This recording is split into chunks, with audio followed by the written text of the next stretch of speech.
Adaptaciones del crecimiento y la diferenciación celular.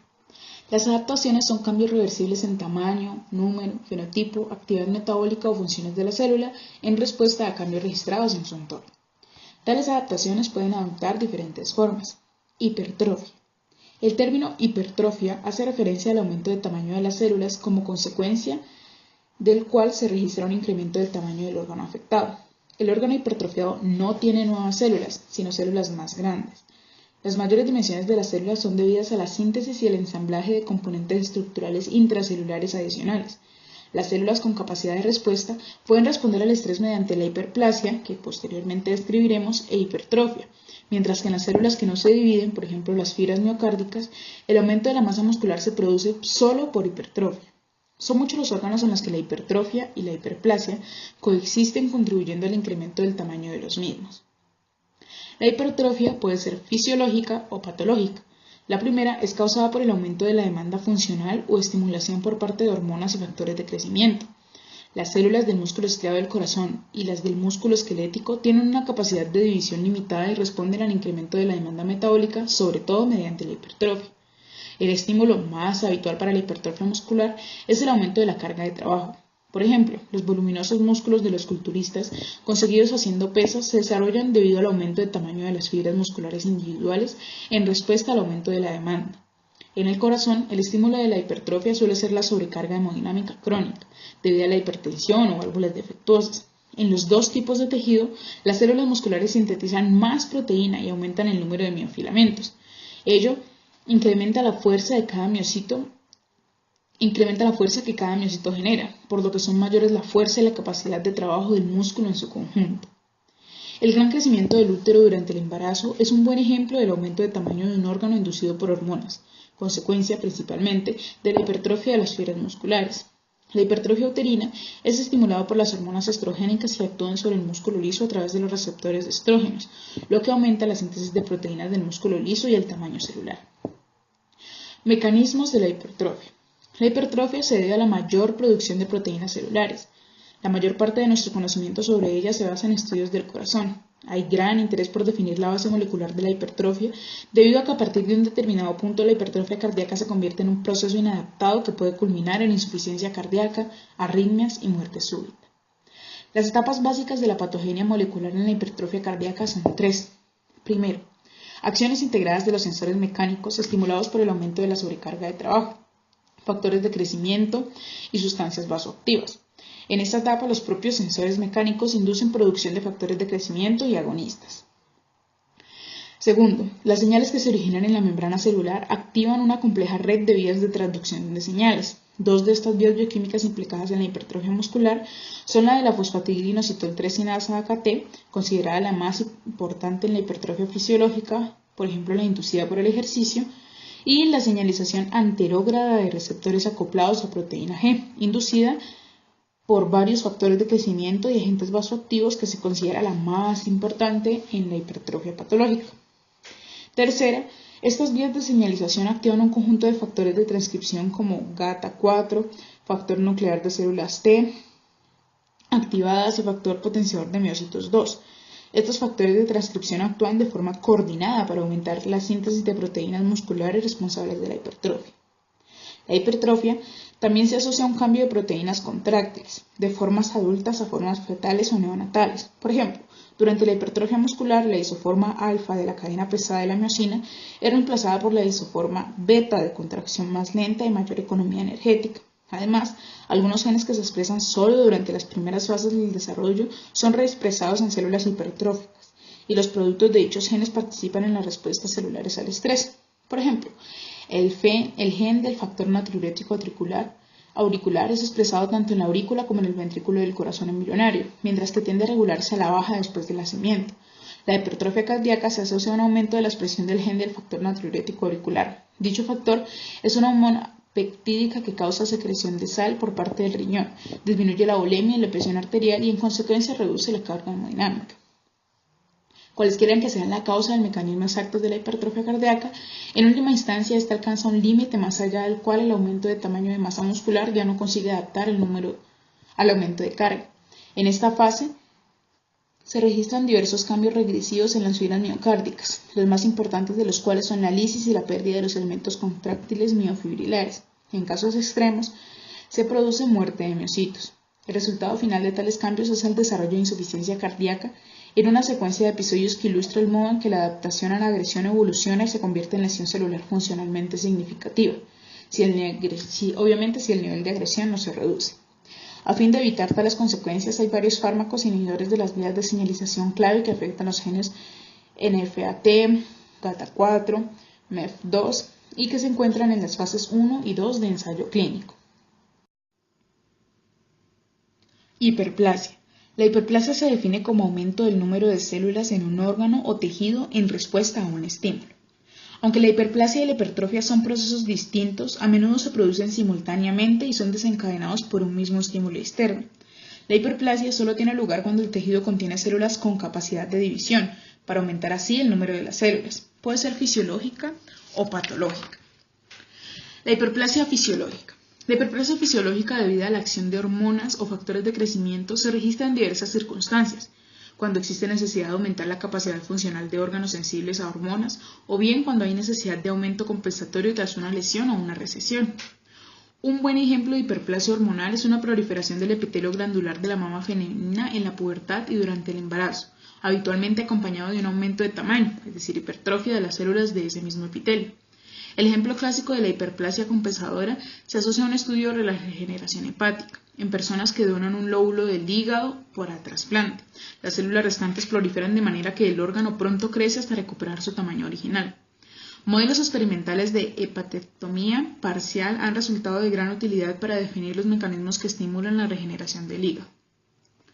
La médula ósea destaca por su capacidad de experimentar una rápida hiperplasia en respuesta a la carencia de células sanguíneas diferenciadas terminales. Por ejemplo, en un contexto de hemorragia aguda o ruptura prematura de eritrocitos, hemólisis, se activan circuitos de retroalimentación que afectan el factor de crecimiento eritropoyetina y que estimulan el crecimiento de las células progenitoras eritrocíticas, permitiendo la producción de eritrocitos aumente, multiplicándose hasta 8 veces.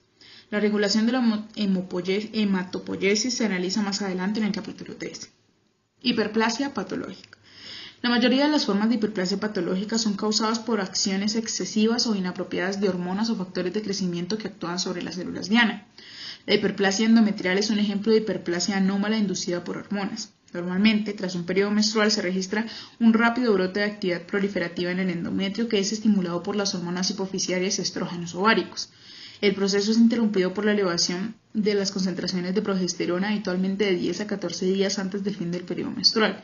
No obstante, en algunos casos el equilibrio entre estrógenos y progesterona se ve alterado, dando lugar a aumentos absolutos o relativos en la cantidad de estrógeno, con la consiguiente hiperplasia de las glándulas endometriales. Esta forma de hiperplasia patológica es una causa frecuente de sangrado menstrual anómalo. La hiperplasia prostática benigna es otro ejemplo habitual de la hiperplasia patológica inducida en respuesta a estimulación hormonal por acción de los andrógenos. Aunque estas formas de hiperplasia patológica son anormales, el proceso se mantiene bajo control y la hiperplasia remite cuando la estimulación hormonal cesa. Como se indica en el capítulo 7, en el cáncer, los mecanismos de control de crecimiento celular se alteran o pierden su eficacia como consecuencia de aberraciones genéticas que determinan una proliferación descontrolada. Así pues, aunque hiperplasia y cáncer son procesos diferentes, la hiperplasia patológica define un ámbito en el que es posible que se desarrollen con el tiempo proliferaciones cancerosas. Por ejemplo, los pacientes con hiperplasia endometrial están expuestos a mayor riesgo de cáncer de endometrio. Capítulo 22. La hiperplasia es, por otra parte, una respuesta característica a ciertas infecciones víricas, como la del virus del papiloma causante de verrugas cutáneas y diversas lesiones en las mucosas compuestas por masas de epitelio hiperplásico. En este caso, los virus producen factores que interfieren con las proteínas del anfitrión reguladoras de la proliferación celular. Como en otras formas de hiperplasia, algunas de estas proliferaciones inducidas por virus son también precursoras de cáncer, como se verá en el capítulo 7. Mecanismos de la hiperplasia. La hiperplasia es el resultado de una proliferación de células maduras inducida por factores de crecimiento y en ciertos casos debido al aumento del desarrollo de nuevas células a partir de células madre tisulares. Por ejemplo, tras una hepatectomía parcial se producen en el hígado factores de crecimiento que se unen a receptores en las células supervivientes y activan vías de transmisión de señales que estimulan la proliferación celular. Si la capacidad proliferativa de los hepatocitos se ve comprometida, como en ciertas formas de hepatitis que causan lesión celular, dichos hepatocitos pueden regenerarse a partir de las células madre intrahepáticas. Las funciones de los factores de crecimiento y las células madre en la replicación celular y la hiperplasia tricelular se analizan detalladamente en el capítulo 3. Atrofia. La atrofia se define como la reducción del tamaño de un órgano o tejido por disminución de las dimensiones y el número de células. Puede ser fisiológica o patológica. La atrofia fisiológica es habitual durante el desarrollo normal. Algunas estructuras embrionarias, como el notocordio y el conducto trocloso, experimentan atrofia durante el desarrollo fetal. La disminución del tamaño del útero que se produce poco después del parto es otra forma de atrofia fisiológica. La atrofia patológica obedece a diversas causas y puede ser local o generalizada. Entre las causas habituales cabe citar las siguientes. Falta de actividad. Atrofia por desuso. Cuando un hueso fracturado se moviliza con una escayola o cuando un paciente queda postrado en cama se produce una rápida atrofia del músculo esquelético. La reducción inicial del tamaño de las células es reversible una vez que se reanuda la actividad.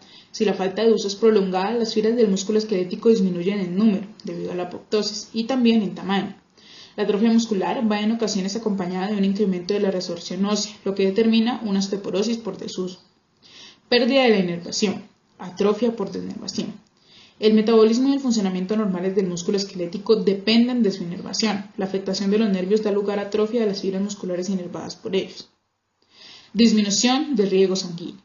La reducción gradual del riego sanguíneo de un tejido, isquemia, como consecuencia del lento desarrollo de una enfermedad oclusiva arterial, causa atrofia de dicho tejido. En las etapas tardías de la vida adulta, el cerebro experimenta en ocasiones atrofia progresiva, fundamentalmente por disminución de la irrigación debido a la aterosclerosis.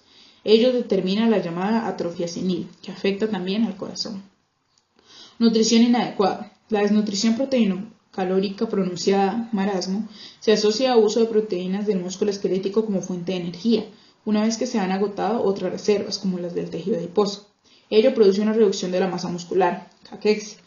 La caquexia también afecta a pacientes con enfermedades inflamatorias crónicas o cáncer. En el primer caso se considera que la hiperproducción crónica de factor de necrosis tumoral, una situación inflamatoria, es responsable de la supresión del apetito y del agotamiento de las reservas lipídicas, con la consiguiente atrofia muscular. Pérdida de la estimulación endocrina. Muchos tejidos que responden a las hormonas como las mamas o los órganos reproductores dependen de la estimulación endocrina para que su metabolismo y su función sean normales. La pérdida de la estimulación estrogénica tras la menopausia determina la atrofia fisiológica del endometrio, el epitelio vaginal y las mamas. Presión. La compresión de los tejidos durante cualquier periodo de tiempo puede ser causa de atrofia.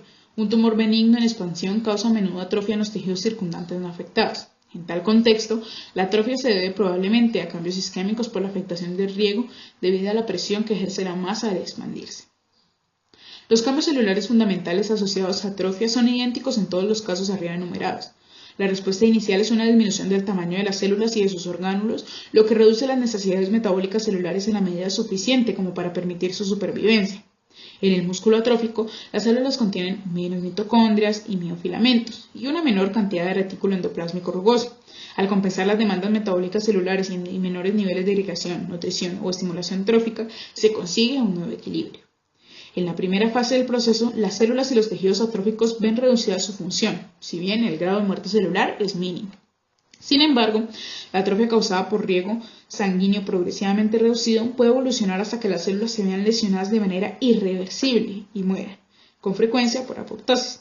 La muerte celular por apoptosis también contribuye a la atrofia de órganos endocrinos tras la supresión hormonal. Mecanismos de la atrofia. La atrofia es consecuencia de la disminución de síntesis de proteínas y el aumento de la degradación de las células. La síntesis proteica se reduce al hacerlo la actividad metabólica. La degradación de las proteínas celulares se produce sobre todo mediante la vía ubiquitina-proteasoma. La carencia de nutrientes y desuso activan las ubiquitina ligasas que unen el pequeño péptido ubiquitina a las proteínas celulares y dirigen estas proteínas para que sean degradadas en los proteosomas. Se cree que esta vía es también responsable de la aceleración de la proteólisis observada en diversas alteraciones catabólicas, como la caquexia cancerosa.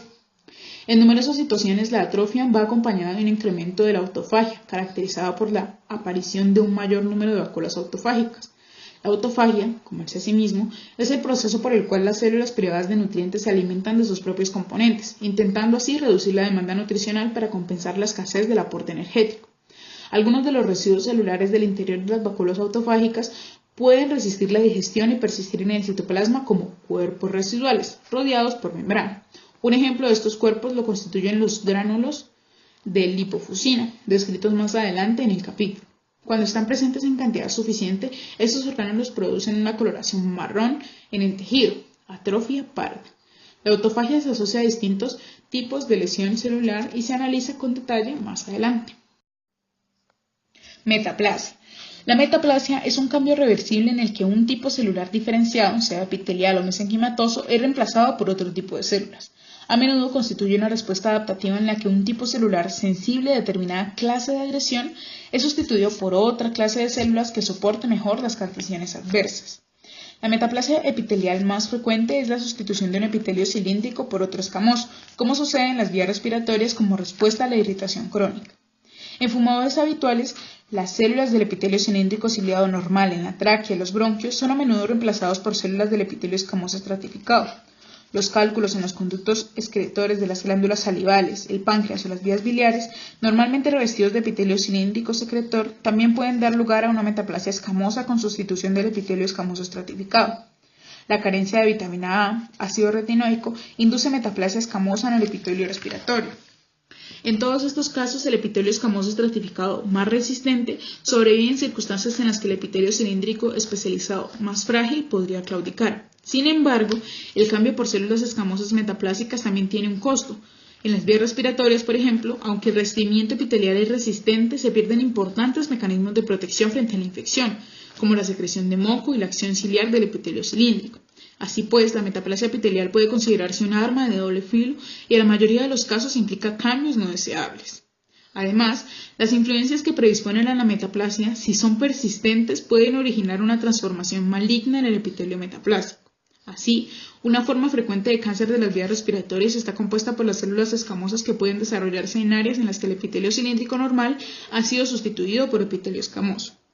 También puede producirse una metaplasia con sustitución del epitelio escamoso por epitelio cilíndrico, como sucede en el esófago de Barrett, en el que el epitelio escamoso esofágico es reemplazado por células cilíndricas similares a las del intestino como consecuencia del reflujo del ácido gástrico. En estas áreas se desarrollan en ocasiones cánceres, sobre todo glandulares, adenocarcinomas.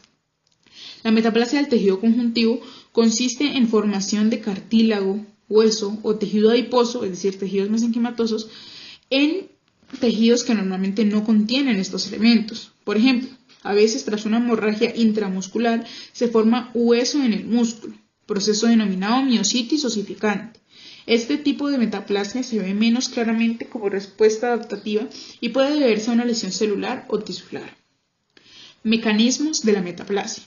La metaplasia no se debe a un cambio en el fenotipo de un tipo celular ya diferenciado, sino que es consecuencia de una reprogramación de las células madre que se sabe existen en los tejidos normales, o de las células mesenquimatosas no diferenciadas presentes en el tejido conjuntivo. En un cambio metaplásico, estas células precursoras se diferencian siguiendo una nueva vía. La diferenciación de células madre de un linaje particular es producida por señales generadas por citocinas, factores de crecimiento y componentes de la matriz extracelular en el medio de las células. Estos estímulos externos promueven la expresión de genes que orientan las células hacia una vía de diferenciación específica. Se observa un vínculo directo entre la desregulación del factor de transcripción y la metaplasia en los casos de carencia o exceso de vitamina A, ácido retinoico, causantes ambos de metaplasia. El ácido retinoico regula la transcripción de genes directamente por medio de los receptores de retinoides nucleares, como se ve en el capítulo 9, que pueden influir en la diferenciación de las progenitoras derivadas de células madre adultas. El modo en que otras potenciales causas de estrés pueden producir metaplasia no se conoce, aunque está claro que de algún modo alteran la actividad de los factores de transcripción reguladores de la diferenciación. A modo de resumen, conceptos clave. Adaptaciones celulares al estrés. Hipertrofia, aumento del tamaño de células y órganos a menudo como respuesta al incremento de la carga de trabajo. Es inducida por factores de crecimiento producidos en respuesta a tensión mecánica o estímulos de otra naturaleza. Tiene lugar en tejidos sin división. Hiperplasia, incremento del número de células en respuesta a hormonas y otros factores de crecimiento. Se produce en tejidos cuyas células son capaces de dividirse o que contienen abundantes células madres tisulares. Atrofia, disminución del tamaño de células y órganos por reducción del aporte de nutrientes o por desuso, asociada a la disminución de síntesis de bloques de constitución celular y al incremento del grado de degradación de los orgánulos celulares. Metaplasia. Cambio en el fenotipo de las células diferenciadas, a menudo como respuesta de la irritación crónica, que hace que las células soporten mejor las agresiones, generalmente inducida por una vía de diferenciación alterada de las células madre adultas, da lugar a disminución de las funciones o a incremento de la propensión a transformación maligna.